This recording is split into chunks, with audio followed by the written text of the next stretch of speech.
Hola, ¿qué tal? Bienvenidos a Valor Agregado, este programa que tenemos de economía aquí en Canal B. Yo soy Harold Gieser y el día de hoy vamos a hablar de Adam Smith, que quizás no suene como algo muy vigente, muy importante en estos días en los cuales hay Rolex y escándalos todos los días, pero como vamos a ver con los invitados de hoy día, es un autor que aportó muchísimo al conocimiento económico y social, ¿no?, del mundo en general, de la humanidad.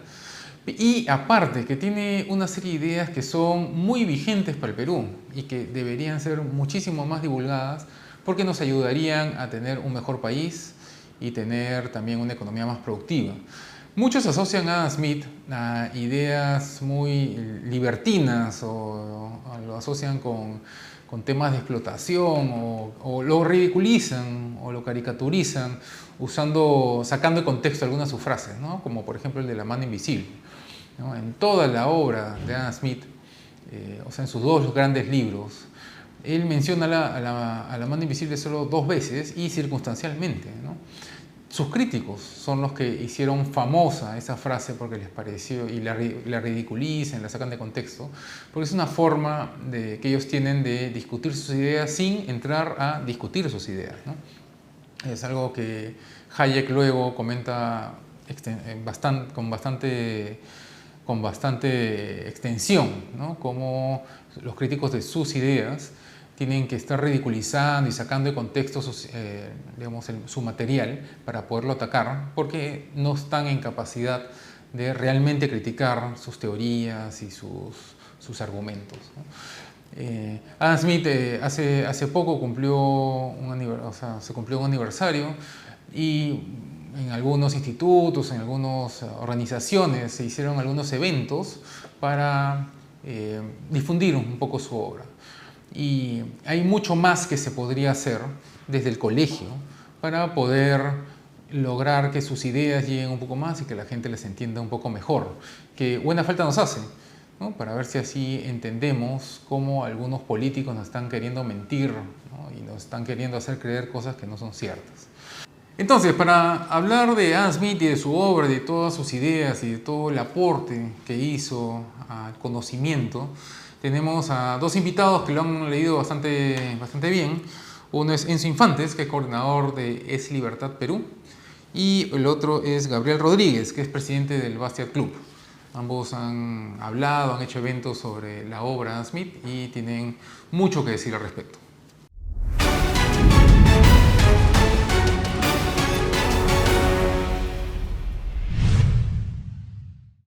Bueno, entonces hablemos pues de Adam Smith, que es el padre de la economía clásica. Estamos aquí con dos personas que lo han leído, bueno, distintas partes de su obra, ¿no? Porque tú estás más metido en lo que es la teoría de los sentimientos morales, que es el primer libro de Adam Smith, y él está más con La riqueza de las naciones, ¿no? Que claro, es su segundo libro, que lo hizo más, el que lo lanzó a la fama, digamos, ¿no?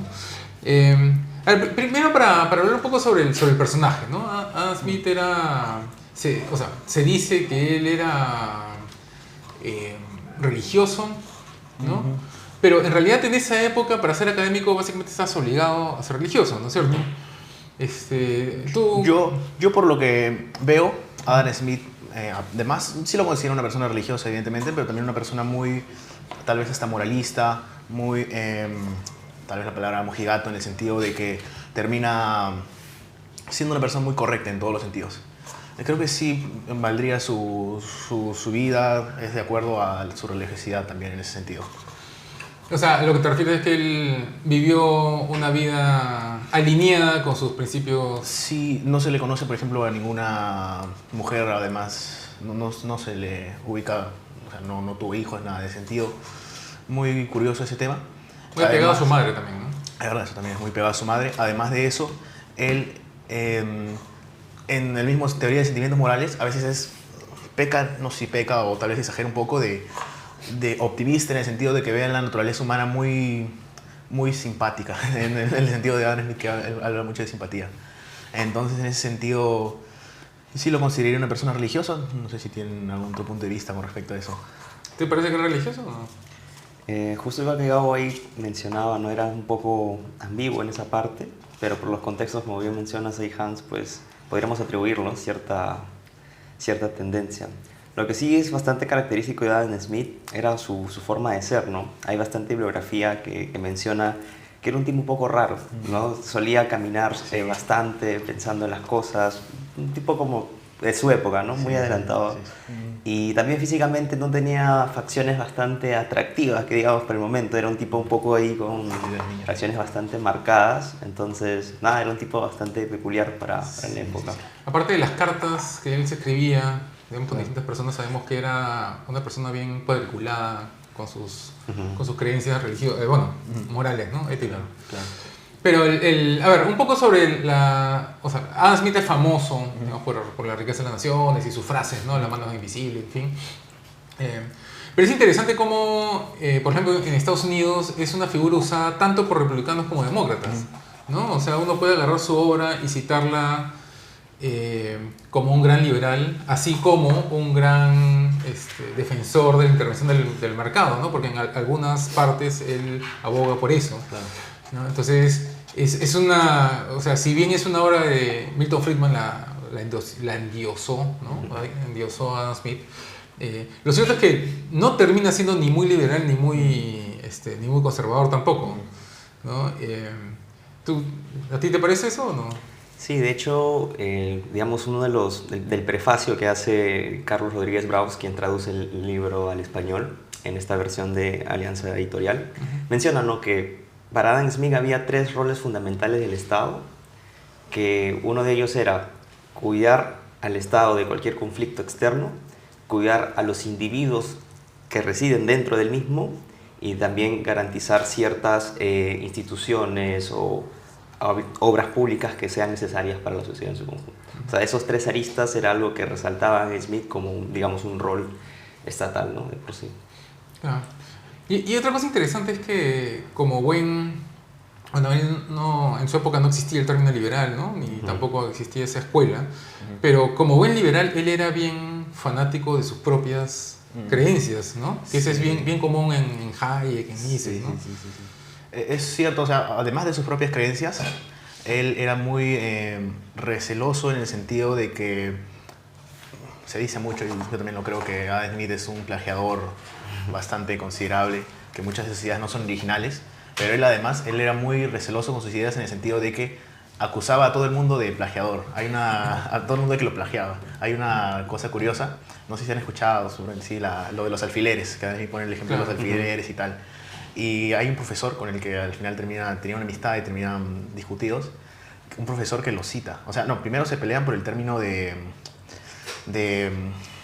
la división del trabajo. Y luego tienen una discusión porque él hace en su libro, en una clase me parece, hace un ejemplo parecido de los alfileres. Y Adam Smith le dice, oye, ¿por qué estás haciendo eso y no me citas? Si yo soy el del ejemplo de los alfileres. Dice, pasa que tú y yo nos hemos copiado de la misma fuente. Yo he leído la enciclopedia de Francia, no sé qué cosa, y ahí está el mismo ejemplo de los alfileres. Y como que Adam Smith acusándolo de plagio, cuando Adam Smith también había plagiado esa idea. Entonces es curioso como era un poco receloso también con sus ideas. Porque a diferencia, por ejemplo, de Marx, que él propone una serie de orientaciones, digamos, éticas, morales, que él mismo no cumplía, ¿no? Él tuvo un montón de hijos que no cuidó, ¿no? O sea, no cumplió, digamos, con sus propias orientaciones. En cambio, Adam Smith y, digamos, otros de esa tendencia sí eran bien fanáticos de seguir sus propias orientaciones. Tú sabes que yo, cuando yo estudié economía, a mí me hicieron leer un capítulo de 5 páginas, creo, de Adam Smith, y eso fue todo, ¿no? A pesar de que yo estuve, digamos, en el Pacífico, que supuestamente en esa época era bien así, Chicago Boy, pero no, casi nada, ¿no? Y yo recién he leído a Adam Smith cuando he salido de la universidad y he dictado talleres a jóvenes sobre temas económicos y me han pedido más material sobre Adam Smith, y me he dado cuenta que tenía un hueco, digamos, en mi educación, ¿no? Y he tenido que ponerme a leer, ni siquiera he terminado de leer La riqueza de las naciones completa, ¿no? He estado avanzando lo más que he podido. Porque hay partes que son bien complejas, ¿no? O sea, la mayoría de la gente cita las partes fáciles, ¿no? Que son las iniciales. Pero a partir de cierto punto se pone bien pesado, ¿no es cierto? Sí, lo que puedo resaltar de Adam Smith es que era un tipo bastante investigador. O sea, te ponía ejemplos que él mismo observaba o veía en su entorno, en Escocia, en Inglaterra, y te habla de los precios de tal y cual mercancía y es una parte un poco densa porque te puedes perder, ¿no? Entonces, eso sí resalto, ¿no? El hecho de que era bastante meticuloso al momento de observar lo que rodeaba, ¿no? Y creo que es un punto importante al entender cómo él finalmente saca sus postulados e ideas de la economía y la moral en su conjunto. Porque aparte él era bien, o sea, él es producto de su entorno, ¿no? O sea, él no nació, o sea, él no salió de la nada como esos otros pensadores que podríamos citar, sino que él había estado contrastando sus ideas con otros académicos. Claro, exactamente, justo como digo, se le acusa muchas veces de un plagiador. Como en ese tiempo tampoco estaba acostumbrado a citar mucho, hay muchas ideas que, digamos, tiene un profesor que eran ya del profesor este. Entonces es curioso cómo esas ideas no las cita, entonces, pero sí, se ve mucha influencia. Lo cito a Murray Rothbard, o comento sobre Murray Rothbard en Historia del Pensamiento Económico, que Murray Rothbard es uno de los, así como Friedman es un seguidor, bueno, no férreo, pero alabador de Adam Smith. Murray Rothbard es muy crítico de Adam Smith porque él lo culpa de empezar de darle pie al marxismo, ¿no? Con su teoría de valor, que también es un tema de interés. Y él dice, no le reconoce mucho en el sentido de, no lo considera el padre de la economía, porque ya para Rothbard Cantillon es el padre de la economía. Entonces, es muy crítico en ese sentido con las ideas de que no le ve innovación, en ese sentido, ¿no? Y sí que sí acopla, pero de todos modos uno le puede reconocer el mérito de propagar muchos términos, el laissez-faire de cierta forma, el libre mercado también propagarlo de cierta forma. Y Rothbard también, como crítico de Adam Smith, comenta y dice que su complejidad a veces es exagerada porque al final se termina enredando entre sus propias, o se termina contradiciendo entre sus propios dichos. Entonces, y bueno, y según Rothbard también, hace un atraso a la economía porque ya se estaba esbozando la teoría subjetiva del valor, ya se estaba esbozando, y Adam Smith, como fue, digamos, un economista, o su obra fue muy reconocida, la teoría del valor objetiva termina predominando gracias a su obra, ¿no? Entonces, ¿cuál es la diferencia entre la teoría objetiva y subjetiva? claro, bueno, la teoría objetiva es el tema de que creen en el valor trabajo. Adam Smith creía en el valor trabajo. Se dice mucho también por sus creencias religiosas, no sé hasta qué punto. Y la teoría subjetiva del valor es que uno cree en la utilidad y en la escasez, ¿no? Que eso, la utilidad que cada uno tiene sobre las cosas y la escasez que cada uno tiene, entonces termina valorando. Entonces, desde la escuela de Salamanca ya existía estos esbozos de utilidad, de escasez. Y ya incluso el mismo Turgot, ya había predecesores de él. No existía el término marginalismo, como lo que termina haciendo la revolución marginal, pero ya estaban esbozándose esas ideas, y viene Adam Smith y se hace súper popular en términos de economía, y los próximos pupilos de Adam Smith, que son los mainstream en ese sentido, terminan agarrando la teoría del valor del trabajo, y bueno, de ahí parte el marxismo y todo, ¿no? ¿Ibas a decirlo o no? No. Me pareció que estabas levantando la mano.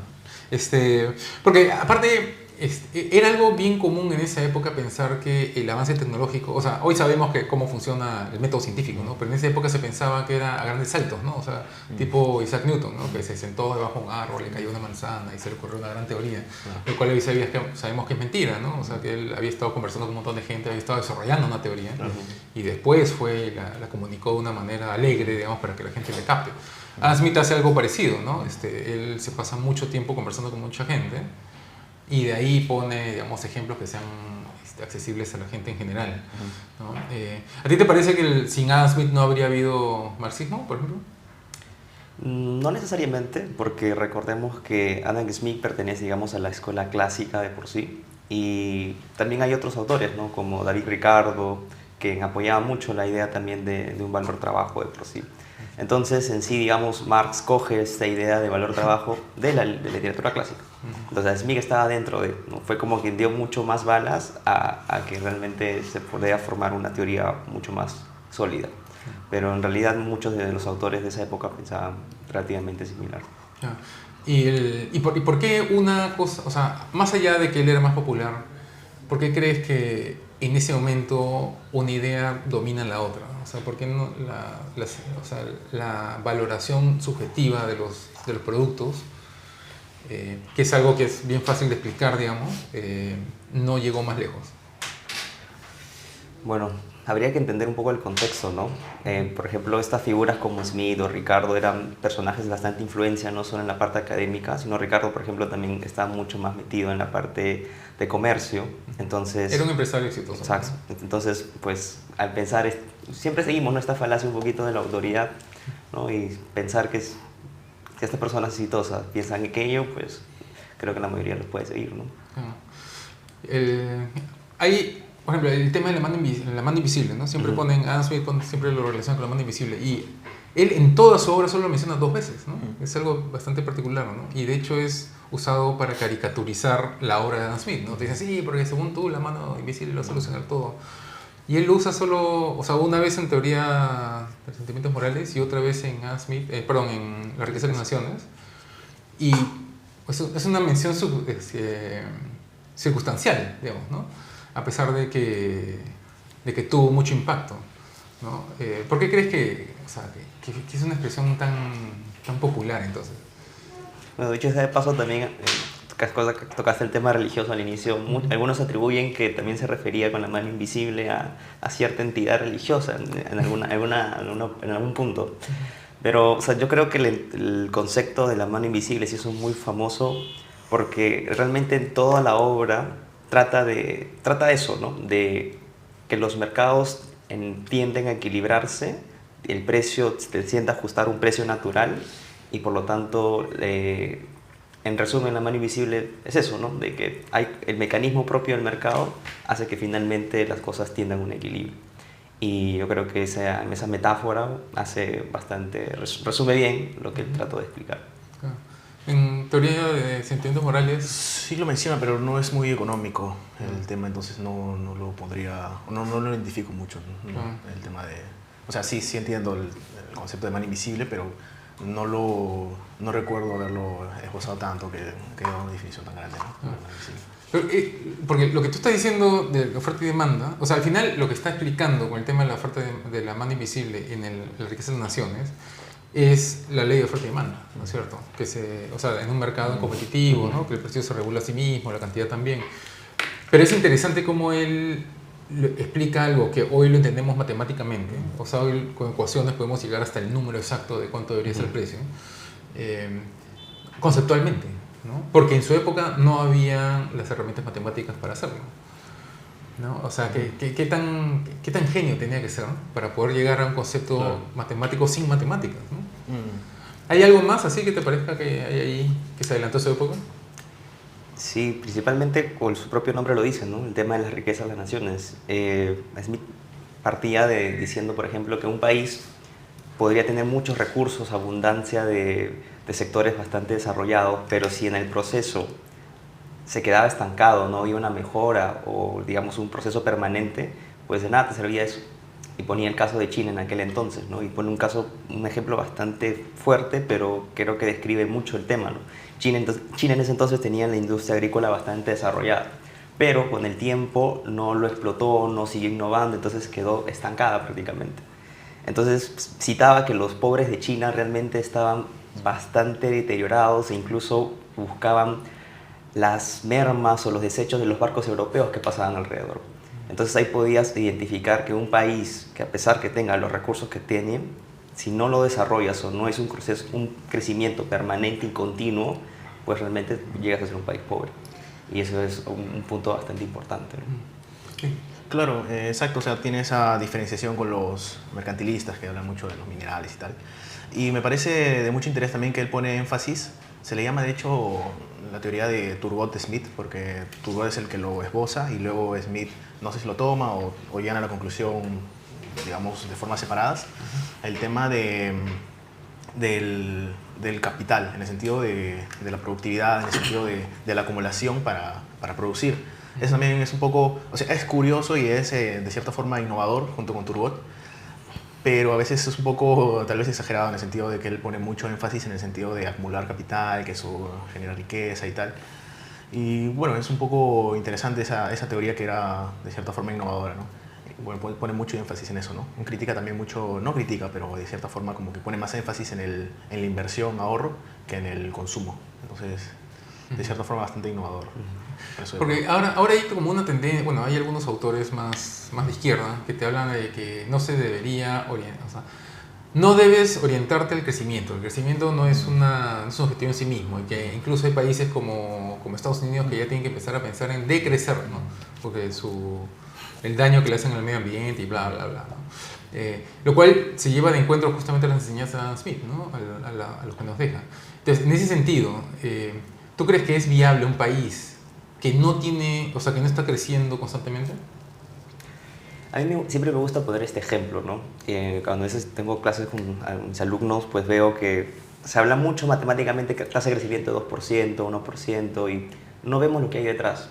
Por ejemplo, si una economía permanentemente crece una tasa de 2% anual, a un ciudadano promedio le tardaría casi 22 años en duplicar su nivel de salarios. O sea, estamos hablando de que a alguien, un tercio de su vida, si su economía crece a 2%, le tardaría eso, duplicar en promedio su nivel de salarios. Entonces, más allá del numerito, más allá de todo, recordemos que estamos hablando de la vida de seres humanos, ¿no? Entonces, realmente lo que se debería buscar es tener unas tasas de crecimiento altas, constante y permanente, porque al final estamos hablando de la calidad de vida, estamos hablando del bienestar en general de la sociedad en su conjunto, ¿no? Pero el crecimiento, o sea, te van a decir, ¿no? Que el crecimiento es perverso, pues, ¿no? Porque te trae, no sé, ambición y otras cosas malignas, ¿no? Claro. ¿Tú qué dices? Bueno, con respecto al mismo Adam Smith también tiene una visión muy parecida, pero, o sea, en el sentido de que él habla mucho de que, tal vez en términos actuales se podría decir sí, pero él no menciona de la responsabilidad empresarial, en el sentido que el empresario también tiene que ser trabajador y tal, y como que no termina condenando, pero sí es un poco, también un poco crítico con el tema de la gente avariciosa. Pero ya yendo a términos actuales, y que también uno puede ser crítico, ¿no? Pero eso no tiene que ver con el crecimiento económico, ¿no? En términos actuales, sí es verdad que hay muchas teorías izquierdistas que están con el tema de... Me he escuchado que en algunas universidades enseñan cursos de crecimiento económico. ¿Cuál era tu pregunta específica? No, ¿qué opinas de todo eso?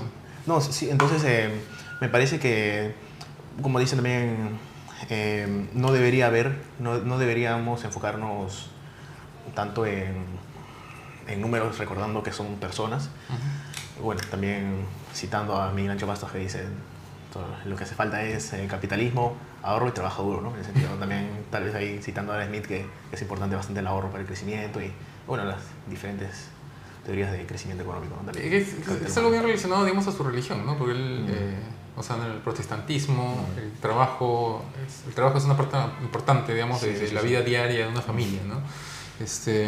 Y el medio ambiente, porque también te dicen, ¿no? Que si estás en constante crecimiento vamos a destruir el medio ambiente, ¿no? Entonces, él nunca, Adam Smith nunca menciona, ¿no? El tema del medio ambiente, de la depredación de recursos naturales, pero sí se puede, digamos, inducir algunas cosas, ¿no es cierto? Por ejemplo, justo tomando el punto que Abba mencionaba, ¿no? Adam Smith era bastante enfático en la acumulación de capital en la inversión, porque eso se llamó, digamos, fondo de ahorros, permitía ¿qué cosa? Que las empresas tenían un mayor colchón para pagar mejores salarios, y con los mejores salarios pues mejorabas al final la calidad de vida de los trabajadores. Pero pues, puntualmente el tema del medio ambiente no lo mencionan muy a fondo, de hecho creo que no me acuerdo haberlo leído, pero si vamos ya un poquito más a entender la lógica, si una empresa comienza a mejorar en investigación y desarrollo, a tener procesos mucho más eficientes y ecoamigables, pues realmente esta misma inversión o esta misma incentivo de la empresa a ser cada vez mejor, al final ayuda al medio ambiente, ¿no? Porque estás buscando permanentemente de mejorar tus procesos. Y eso tiene un impacto positivo en la calidad de tu servicio, en el ambiente y finalmente en el consumidor. Yo tengo ese dato, exactamente no sé el dato, pero sí sé que Estados Unidos ha reducido su cantidad de... O sea, ha aumentado su producción, su PIB ha aumentado y su cantidad de contaminación de cierta forma o de consumo de energía se ha mantenido alrededor de unos 20, 30 años. Lo mismo con Alemania. Está mucho esta famosa, no sé si has escuchado la curva de Kuznets creo que le dicen. Es como que mientras un país va avanzando, va mejorando económicamente, su producción termina siendo más limpia. Y se ha demostrado de cierta forma empíricamente, ¿no? O sea, cuando un país está recién saliendo del subdesarrollo y empieza a crecer, lo hace, entre comillas, de manera sucia, ¿no? En el sentido de con gasolina, con energía sucia y tal. Pero cuando un país ya está muy desarrollado y quiere seguir creciendo, empieza a haber maneras más eficientes para reducir el consumo de energías sucias de cierta forma, ¿no?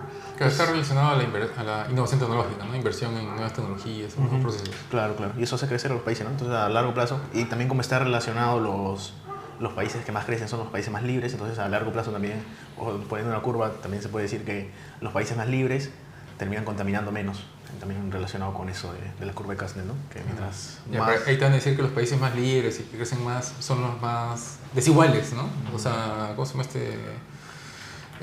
Piketty, ¿no? Piketty te dice, no, que son desiguales y, claro, y más importante es la desigualdad que la pobreza, ¿no? Adam Smith nunca se mete el tema de la desigualdad, ¿no es cierto?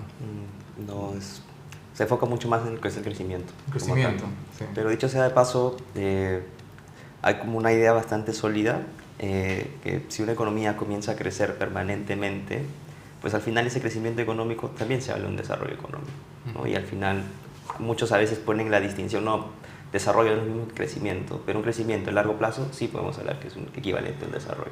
No, aparte no hay desarrollo sin crecimiento económico, ¿no? Claro. Eso es una cuestión directa. Ahora, Antauro, por ejemplo, Antauro Humala, que muy posiblemente será nuestro siguiente presidente, él hablaba de imponer en el Perú una autarquía, ¿no? Que el Perú no exporte ni importe tampoco, o sea, ya hacia adentro, así al estilo sustitución de importaciones a la época de Velasco. ¿Qué diría Smith a eso? Bueno, Adam Smith siempre está a favor del comercio, ¿no? Como bien todos sus postulados lo dicen. Entonces, insistir con eso ya de una experiencia fallida en el pasado, pues no sé si es de necios o un poco obstinado. Pero la gente se la está tragando, ¿no? Claro. Lamentablemente. Sí. Sí, sí. Ahora, ¿por qué el comercio le conviene a un país? Bueno, principalmente te permite ampliar tu frontera de posibilidades de consumo, ¿no? Como individuo vas a tener mucho más bienes y servicios a tu disposición. Y dos, que ya no necesariamente tienes que solo apelarte a un proveedor o a una empresa en particular, sino tienes el abanico de posibilidades del extranjero y puede que estas empresas lo hagan de una mejor forma o mejor precio, ¿no? Y al final el beneficiado eres tú. Pero ahí quiebras a las empresas nacionales, ¿no? La industria nacional, eso la es- marra va a quebrar, se van a morir todos de hambre. No, no, justo también citando a Adam Smith, que es muy interesante, el mismo ejemplo de los alfileres, y ya con los mismos clásicos, que son, digamos, predecesores de Adam Smith, mencionan mucho el tema de las ventajas comparativas, y yo creo que eso destruye completamente la lógica de Antauro, ¿no? O sea, digamos, pongamos este mismo canal, ¿no? No podemos producir también sin cámaras que son Sony's internacionales, Sony's de Japón, o luces que son internacionales. O sea, lo mismo para producir acá, para producir buenos productos acá en el país, necesitamos también lo mejor del extranjero. Y las ventajas uno no puede hacer simplemente siendo un poco extremista en el sentido de, ya, si produciendo uno mismo o produciendo un país encerrado mejora su economía, entonces también que uno mismo haga su propia ropa, que uno mismo haga su propia comida, que uno mismo haga todo él mismo, ¿no? O sea, que él mismo cosa sus pantalones, que él mismo hace una vaca para hacer sus zapatos. Entonces, entre comillas, seríamos súper productivos todos, pero no es así porque el mismo Adam Smith pone el ejemplo de los alfileres que si, no sé, era como 20 personas se pondrían a hacer alfileres cada uno de ellos mismos, terminaría siendo como 40 alfileres. Pero si cada uno hace una cosa distinta, terminan produciendo 48.000 alfileres. Porque se especializan, ¿no? Claro, entonces lo mismo con los países. Cada país tiene su ventaja comparativa. Si un país es mejor en tecnología, pues que se especialice en tecnología. Si un país es mejor en minería, que se especialice en minería. Y al fin y al cabo eso termina beneficiando a todo el mundo en general, ¿no? Y al mismo país. Pero ahí lo que te van a decir es que los países tienen que sustituir importaciones, ¿no? Pero ¿por qué menosprecias a la innovación en ingeniería peruana? Ellos también pueden desarrollar su propia tecnología, te van a decir, ¿no? Que ellos acá también podemos producir laptops y cámaras y carros, pues, ¿no? Como efectivamente el gobierno de Velasco se hizo, ¿no? Se cerró la importación de carros y se pretendió producir carros solamente dentro del Perú, ¿no? Lo cual fue pues un eminente éxito, pues, ¿no? O sea, un glorioso éxito que no llevó a nada.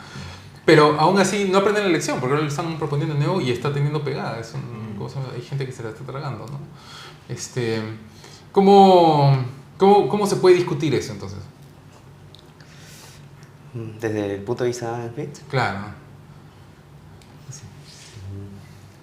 pues, cuando hablamos de comercio, pues como es bastante un poquito comercio exterior principalmente, pero Principalmente, ¿cómo podrías debatir eso? Pues viendo los casos del exterior, ¿no? Los países que pueden tener mucho más éxito, como mencionaba Gabo, una mayor libertad comercial, pues ve cómo realmente está su gente, ve los indicadores y sus ratios de distintas variables y ahí te vas a dar cuenta qué vía es realmente la mejor para todos.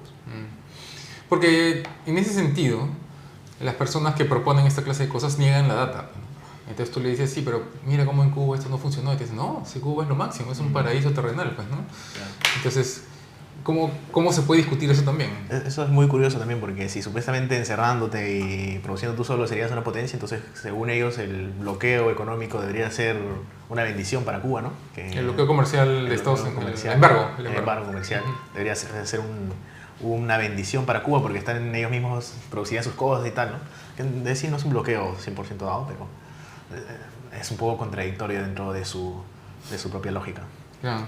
No, es un embargo, pues, ¿no? O sea, Estados Unidos les embargó comercialmente por un tema legal, ¿no? Porque Fidel Castro expropió cosas y nunca pagó por eso, entonces fue un castigo que le dieron.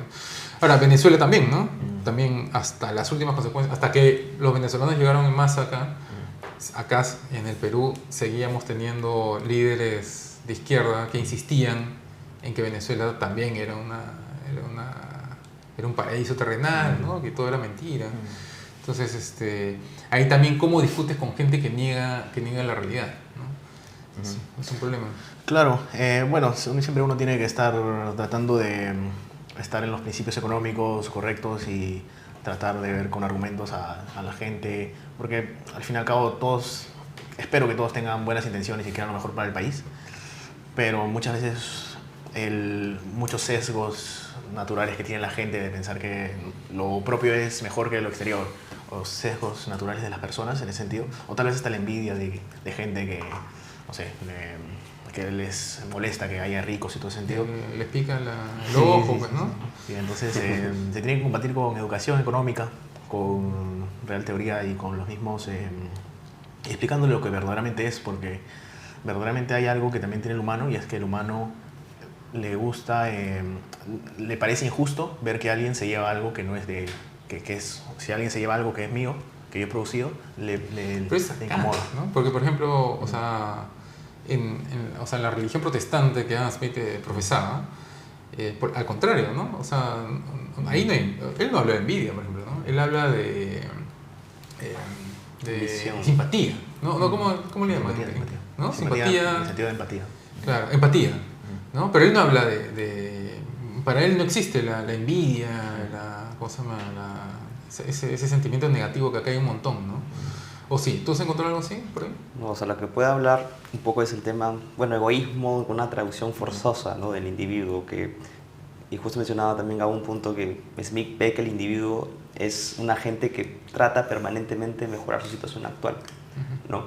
Y entonces para eso sale la famosa frase, ¿no? Que si cada uno sigue su interés individual, finalmente termina beneficiando al bien común, ¿no? Y esto puede sonar un poquito contradictorio, que tal vez con el libro de teoría de sentimientos morales, pero no, realmente habla del mismo individuo Smith, ¿no? Smith reconoce que el individuo tiene esa empatía con el otro y que verlo sentirse a salvo o bien, pues también te genera una sensación positiva para ti mismo. Entonces, Adam Smith reconoce que el individuo también se preocupa por el prójimo de manera indirecta, porque haciéndolo se siente bien uno mismo. No es como que un egoísmo en doble ida y vuelta, pero al final es eso, ¿no? Claro. También te preocupas por el prójimo. Que es una discusión bien actual hoy en día, ¿no? ¿El ser humano es bueno o malo por naturaleza, ¿no? Según Adam Smith y en general los liberales, el ser humano es bueno por naturaleza, ¿no? O sea, claro, va a querer ayudar a los demás, claro, ¿no? Justo eso es literalmente lo que trata de responder Adam Smith en la teoría de sentimientos morales. O sea, lo que se podría resumir, lo que quiere responder es: si los humanos somos naturalmente, o sea, tienen ese término de egoísmo, de buscar el beneficio propio, ¿cómo es que terminamos haciendo sociedades tan grandes y tal? Y él pone mucho el tema de la simpatía, que los humanos somos muy... Simpatía en el término de empatía. Él usa el término simpatía, ¿no? En la traducción.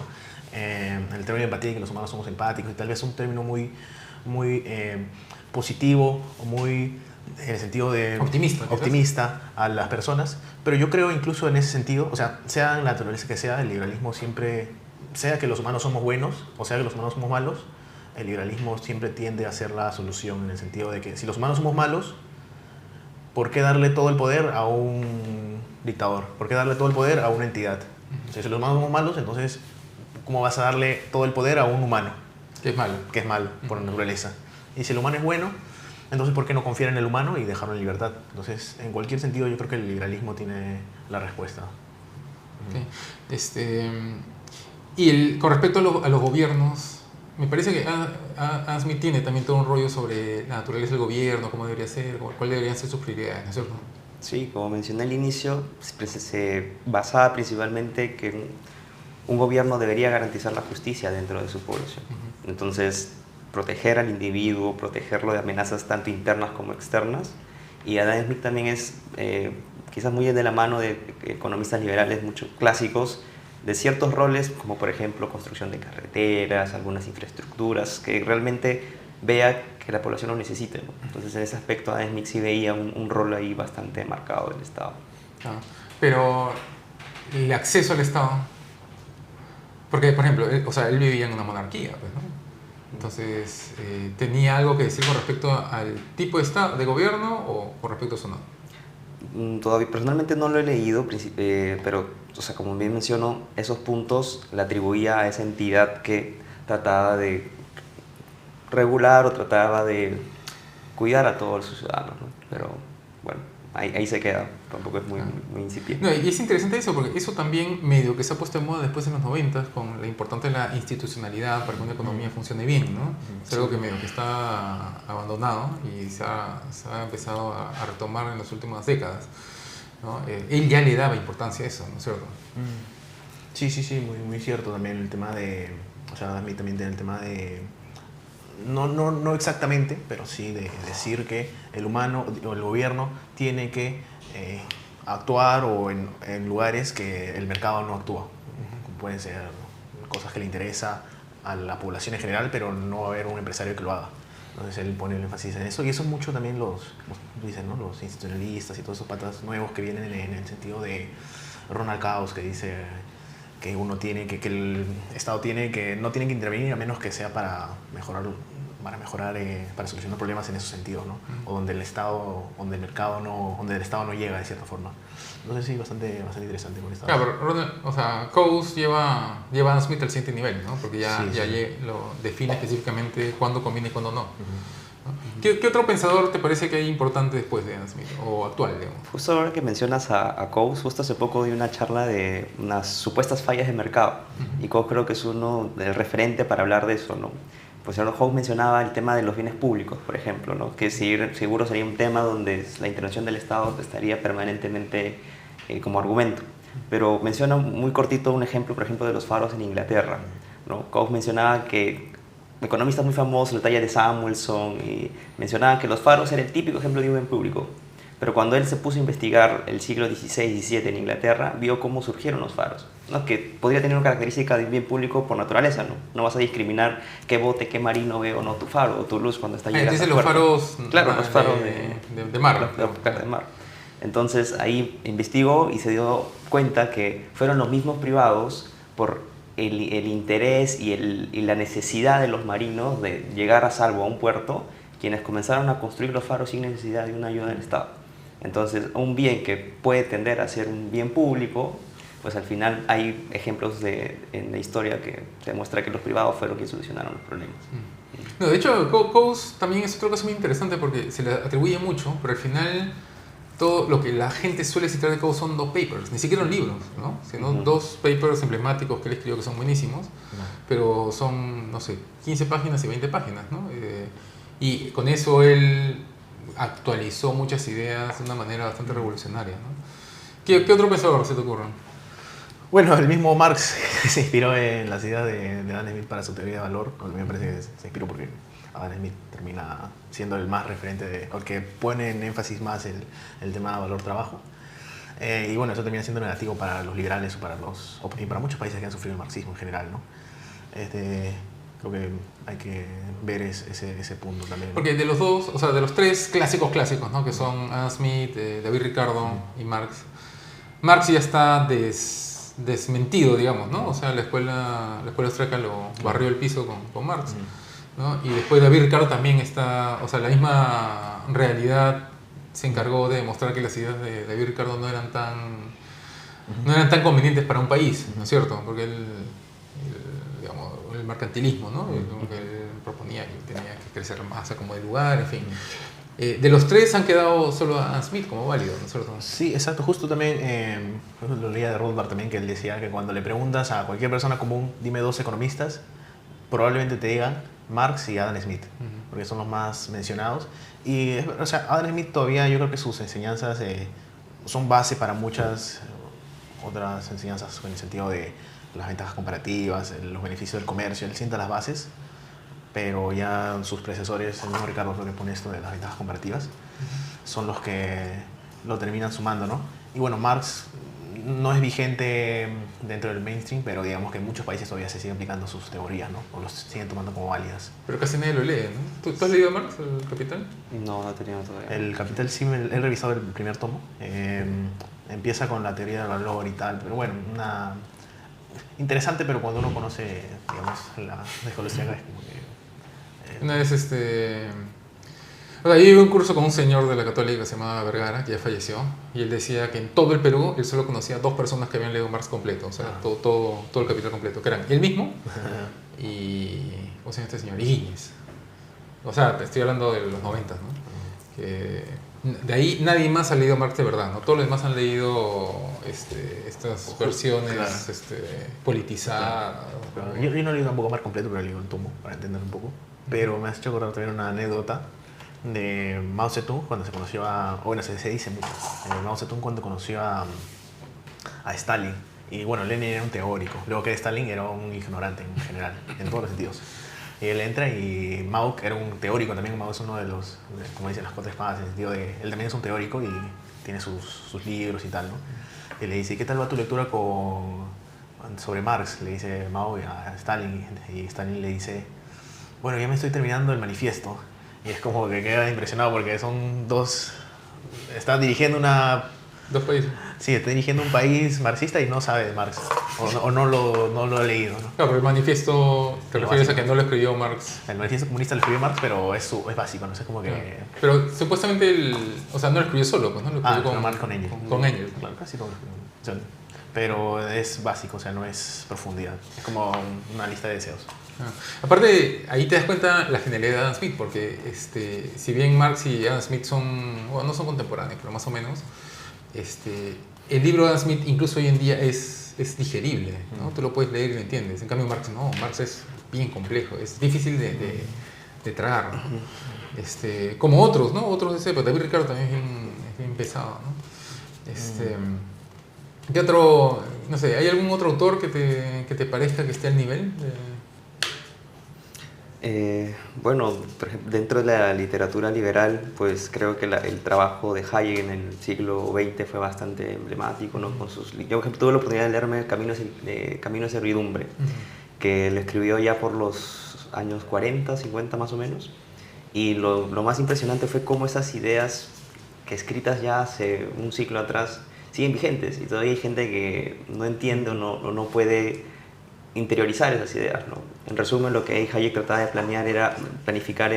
que trataba de mostrar era cómo una sociedad que se apegaba mucho más a las ideas de libertad, el respeto individual y valorar al individuo, tenía mucho más posibilidades de ganar, muchas más ventajas sobre una sociedad planificada o centralizada, ¿no? Y creo que esa idea él es bastante enfático y tiene buenos argumentos. Una de las cosas que me impactó muchísimo de Hayek es su idea esta del orden espontáneo, ¿no? Que es tan lógica, tan obvia, pero él la teoriza, ¿no? La lleva a un nivel mucho más interesante, ¿no? Y de hecho, cuando hablas con liberales así, ¿cómo se dice? Esos obsesivos, así, esos loquitos así, no sé. ¿no? Esos maniáticos, así tipo Milley, ellos son más fanáticos de Mises que de Hayek, ¿no? Claro, sí. Sí, esa diferencia es bastante interesante. Son ya términos de bases, y es que Mises es muy a priorístico. O sea, él cree que se puede deducir la economía. Mises y Rothbard, ¿no? Rothbard lo lleva al extremo, él se considera priorista al extremo. Cree que se puede deducir la economía a partir de la acción humana, en el sentido de lo humano actúa, entonces busca los fines, los medios, y a partir de ahí crea toda su teoría, y todo es a priorístico, en el sentido de todo viene sobre una base evidente, que es que el humano actúa. En cambio, Hayek es un poco más humilde y como que también lo comparte, pero tiene un poco más de perspicacia, como que dice, tal vez no puede explicar todas las cosas, el apriorismo y tal, ¿no? Entonces hay esa diferenciación, y uno cuando es a priorista puedes llegar a ser más radical, o a priorista extremo puedes llegar a ser más radical, porque él dice, es una verdad científica que, no sé, que no debería existir Estado, porque mira, así va a funcionar tal, porque es una verdad científica, porque a partir de este axioma deducimos que todo esto y es científicamente comprobado. En cambio, un hayekiano es más humilde en el sentido de que dice, no lo podemos saber al 100%, porque el humano es diferente, el humano es tal, el humano se crea su sociedad a partir del orden espontáneo y tal. Y en cambio el misesiano es más así, como que sí se puede saber las cosas a partir del apriorismo, ¿no? Claro, como Mises es más punta de lanza, ¿no? Como que vamos a cambiar las cosas. Hasta cierto punto, ¿no? Porque después cambió su posición.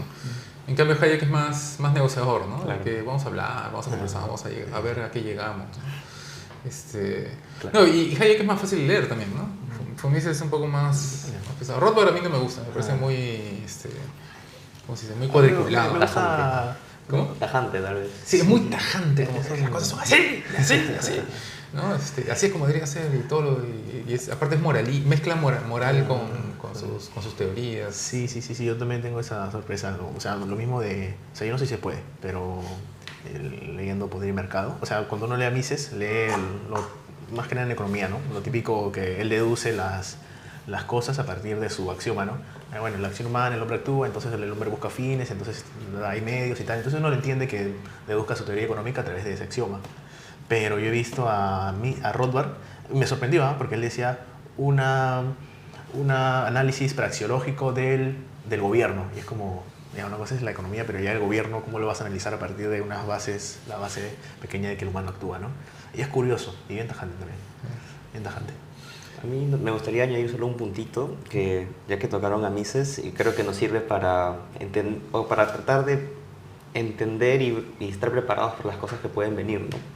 Mises, por ejemplo, menciona que la racionalidad del individuo no se mide por los sentimientos o gustos que puede tener este mismo. O sea, las buenas intenciones. Exacto. Es lo que él menciona. Sino la racionalidad del individuo está en la capacidad de en buscar permanentemente los medios más eficientes para lograr el fin. Entonces, ¿en qué se resume esta idea? En que puedes tener muy buenas intenciones, muy buenas ideas, pero si tus medios están equivocados, pues realmente el resultado no es el que va a ser. Eso también es bien liberal, ¿no? O sea, el liberalismo incide mucho, varios autores liberales inciden en que los medios, o sea, que el fin no justifica los medios, ¿no? Hayek, por ejemplo, es fanático de eso, ¿no? De que el fin no justifica los medios, ¿no? Y que incluso si el resultado es ineficiente, ¿no? El orden espontáneo, o sea, incluso si el resultado es ineficiente, bueno, eso es a lo que se llegó, ¿no? Claro. Mientras que autores más de izquierda, más sociales, para ellos el fin sí justifica los medios, ¿no? Claro. O sea, salvo esa frase famosa de Stalin que era, salvo el poder todo es ilusión, ¿no? O sea, que se justifica mentir, todo con tal de llegar al objetivo. Claro. ¿No? Y eso tú lo ves acá en el Perú con varios autores, bueno, autores no, pero líderes de opinión, ¿no? Que no les importa decir lo que sea con tal de llegar al punto, o apoyar a un candidato que, no sé, pues, que dice, que textualmente dice que va a usar el aborto como método de control de la pobreza, con tal de que no salga, pues, la candidata que ellos consideran que es de derecha, ¿no? Claro. Entonces es bien, no sé, sí. En ese sentido me parece que, o sea, autores liberales tipo Adam Smith o Hayek que estamos hablando son más completos porque incluyen, Keynes también tenía eso, ¿no? Aunque Keynes lo podemos criticar desde otra, ¿cómo se llama? Otro, o sea, ya por los resultados de sus teorías. Complicado leer también, ¿no? Pero Keynes también intentó hacer una teoría completa, ¿no? O sea, tú lees a Adam Smith tiene una teoría completa sobre economía, gobierno, vida. Entonces tú lees eso y es un estilo de vida, ¿no? Te está proponiendo. Hayek también, ¿no? Marx también, en cierto sentido. Keynes también, ¿no? Te propone como una cosa completa. Y eso se ha perdido, ¿no? Autores ahora que tenemos más actuales, ya te sacan tu paper de 20 páginas y es eso, ya eso soporta, pues, ¿no? O sea, ya tú tienes que juntarlo, más postmoderno, ¿no? Tienes que juntarlo con lo que puedes encontrar en el camino, ¿no? Claro, o sea, existen los manuales de economía básicos que siempre hay en las universidades, que es completo, pero no es un pensamiento innovador, ¿no? No hay mucha innovación, sino representación. Y es curioso, ¿no? No tienes mucha razón. Tal vez también de parte crítica, tal vez no es tan necesario porque ya se sabe muchas cosas, entonces tal vez Adam Smith, como era un pionero, como se dice, él puso ahí todo el pensamiento como diciendo, bueno, esto es sobre lo que pienso sobre la riqueza de las naciones. Pero te paras en el hombro de los gigantes, Sí, ¿no? O sea, dice, ¿no? siempre hay algo nuevo que innovar, ¿no? Claro, exacto. Sí. Bueno, muchas gracias pues por venir. Sí, de hecho, hay un montón de cosas. ¿Tú qué capítulo es el que recomiendas? ¿Si tú recomiendas leerlo en orden o hay algo en especial donde tú dirías que hay que meterse? Hay un capítulo donde se enfatiza mucho en la división del trabajo, que creo que es uno de los aportes más importantes que tiene Miga a la literatura en general. Y entender eso, ¿no? Que la especialización del individuo hace que finalmente el resultado al que se llegue sea mucho más óptimo si que todos nosotros nos dedicáramos a una sola actividad. Entonces, resaltar eso, ¿no? Resaltar la división del trabajo, resaltar que una economía crece mientras tenga prosperidad, invierta, acumule. Y bueno, al final los beneficiados somos nosotros, ¿no? Que es el pasaje de los alfileres, ¿no? Exacto. Okay. ¿Y tú? ¿Hay algo en especial así que te parece que es lo que hay que...? Sí, yo creo que sí también. Lo mismo es muy importante el tema de la división del trabajo. Creo que es de mucho interés. Y también, bueno, recomendarlo de su teoría de... También es curioso, algo también polémico. Tiene un capítulo sobre los temas de trabajo productivo y no productivo. Que creo que actualmente estamos, no sé, pero la mayoría está en desacuerdo, pero de todos modos es interesante, al menos como para ver cómo sería la economía en esos tiempos, ¿no? Pero debería ser más popular esa idea, porque tú lo ves en el colegio, por ejemplo, ¿no? Que te dicen, no, hay que valorar el esfuerzo del niño, ¿no? A pesar de que no entendió nada, es un burro, ¿no? Igual hay que ponerle su 20 porque se esforzó, ¿no? Y después, cuando salga al mercado laboral, Claro. o sea, yo necesito a alguien que sepa hacer las cosas, ¿no? Alguien que se esfuerce o que tenga buenas intenciones, como decías, ¿no? Claro, pero hay que poner énfasis en la productividad muchas veces. En ese sentido. Bueno, muchas gracias pues por venir.